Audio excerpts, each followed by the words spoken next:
Oke, assalamualaikum warahmatullahi wabarakatuh. Salam mitra kita. Di kesempatan kali ini saya kru mitra kita atau bisa dipanggil Mas Kurniawan.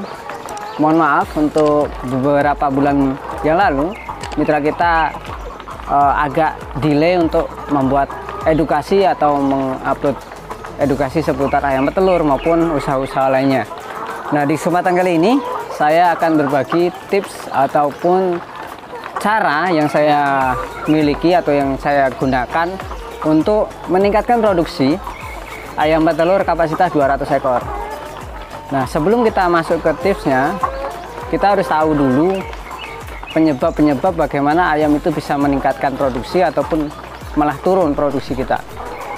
Nah, kebanyakan peternak pemula seperti saya ataupun teman-teman atau sahabat-sahabat mitra kita sekalian itu lebih mementingkan kapan bertelurnya, kemudian berapa produksinya, kemudian persentasenya berapa setiap harinya. Namun untuk masalah kesehatannya terkadang peternak pemula itu lalai ataupun tidak memikirkan kecenderungan yang dimana ayam itu ada sakitnya enggak sih, kemudian ada kelainan enggak sih ayam kita, seperti itu. Nah, di sini kita akan bahas total untuk meningkatkan produksi ayam. Yang pertama, diagnosa ayam itu sehat atau tidak. Nah, bagaimana caranya? Mungkin Mr. Muzakir telah memberikan penjelasan ciri-ciri ayam yang sakit itu seperti apa, kemudian ayam yang sehat itu seperti apa, kemudian reaksi alami ketika ayam itu ada orang yang datang ke kandang kita itu seperti apa. Itu mungkin sudah disebutkan, mungkin bisa saya bahas sebentar. Untuk ayam yang kita bisa lihat sehat atau tidaknya tergantung dari cara dia makan, bersih atau tidaknya, kemudian dua, reaksinya ketika ada orang datang membawa pakan itu langsung agresif atau tidak. Kalau dia agresif berarti bisa sehat. Yang ketiga, ayam itu pasti lebih dominan reaksinya cepat. Jadi kalau makan itu biasanya dalam kurun waktu 1 jam itu sudah habis di depannya. Ini sepertinya ini habis. Kemudian dia lebih cepat bertelur dan hasil telurnya itu kecoklatan seperti ini ketika ayam itu sehat. Nah, yang kedua, kita masuk kedua, ayam itu bisa dikategorikan nelat ataupun kadang hari ini bertelur, besok tidak, besok bertelur lagi, seperti itu. Jadi kita tidak harus berpatokan ayam itu setiap hari bertelur. Ada yang seperti itu, namun ada juga yang tidak. Jadi kita bisa lihat dari nanti kita tandai ataupun bisa kita tandai dari kandang maupun yang isi satu, sebelah kanan ini isi satu dan yang sebelah kiri ini ada yang isi dua, seperti itu. Nah, yang repotnya ketika kandang yang isi dua seperti yang sebelah kiri saya, ketika ayam itu isinya ada 2 ekor dan ada yang salah satunya tidak bertelur, maka kita bingung mana yang ini yang bertelur, mana yang tidak.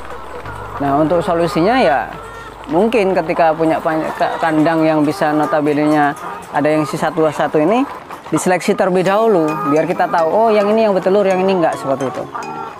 Dan ketiga, ketika ayam itu sakit, terkadang peternak pemula itu malah membiarkan.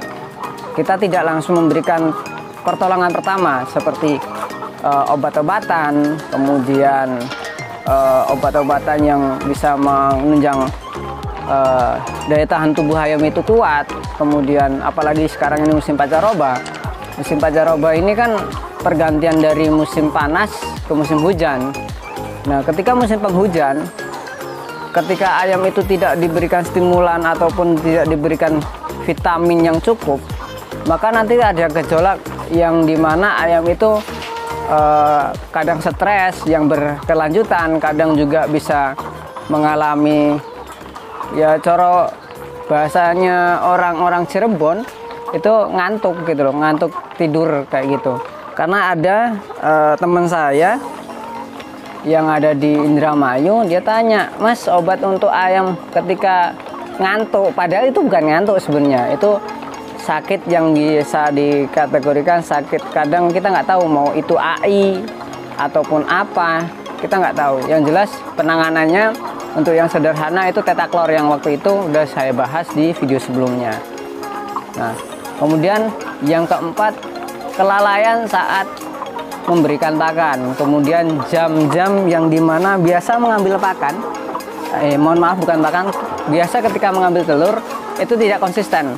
Misalkan contoh, ketika pertama kali mengambil telur ayam itu jam 5 sore, kemudian besoknya jam 3 sore, maka di situ nanti kecenderungan hasil akumulasi akhir telur itu berbeda jauh. Kenapa? Terkadang kita berburu waktu dengan reseller telur. Reseller telur itu kadang datang sesaatnya ketika dia butuh, ataupun kita belum siap menyiapkan telur yang udah kita ikat untuk dibawa reseller, seperti itu. Nah, untuk yang lebih konsisten lagi, saya sarankan untuk teman-teman pemula, usahakan Anda mengambil produksi ayam itu ketika sudah jam 5 sore, apalagi dengan kapasitas yang seperti saya ini kan kecil. Ini kapasitas 200 ekor. Jadi kalau mau ngambil pagi siang kayaknya kurang efisien seperti itu. Makanya diambil tengahnya ya jam 5 sore lah, seperti itu. Kemudian kurangnya kesadaran pemilik kandang ketika ayamnya itu sakit dibiarkan. Itu bisa gejala seperti sakit demam, kemudian sakit-sakit kayak kutil. Kutil itu ada kutil, ayam juga punya kutil yang entah dari mana asalnya, kemudian ada cacar juga. Makanya kita dituntut sebagai anak kandang, kita harus bisa konsisten dalam merawat ayam. Memang banyak di sini, mungkin ini masih kapasitas kecil. Ketika sudah kandang ratusan maupun ribuan dalam satu kandang panjang, untuk mengontrolnya susah. Kalau memang nggak ada waktu untuk konsisten dalam mengambil usaha, kita lihat satu persatu bagaimana caranya ayam itu tetap stabil, seperti itu. Dan usahakan untuk pertama pemula seperti saya ataupun seperti rekan-rekan sekalian, dalam waktu setengah bulan ataupun 20 hari sekali berikanlah sekitaran vitamin seperti Vitakur. Intinya vitamin-vitamin yang membuat antibodi ayam petelur itu kuat, karena ayam juga butuh vitamin. Apalagi dengan yang ada di kandang-kandang seperti ini, kalau nggak kita sendiri loyal dengan ayam, ya namanya antar balik lah. Maksudnya antar balik itu mutualisme, antara kita butuh dia butuh kita butuh produksi ayamnya, kemudian feedbacknya untuk ayam juga nyaman di kandang kita, seperti itu. Makanya kita harus sadar diri bagaimana ayam itu bisa nyaman dengan kita, kemudian ayam itu betul nyaman di kandang yang kita miliki dan berproduksi aktif di kandang kita. Dan tipsnya untuk ayam-ayam ketika di persentase turun di bawah 70%, bisa kita lakukan penandaan ke ayam-ayam. Ayam itu yang mana yang nggak produksi, kita tandain dengan menggunakan tali rapiah di depannya ataupun di atasnya, kita tali rapiah untuk penanda. Ketika sudah mengalami penandaan selama 4 hari berturut-turut dan ayam itu tidak bertelur, saya sarankan untuk mengakhir atau bisa kategorikan menseleksi lah ayam-ayam yang benar-benar tidak produksi, untuk menjaga ketika ayam itu, ya namanya ayam, dia taunya makan tidur bertelur. Tapi kalau ayamnya tidak bertelur, ya kenapa kita harus pertahankan, kan seperti itu. Nah, jadi kita harus berani menyeleksi.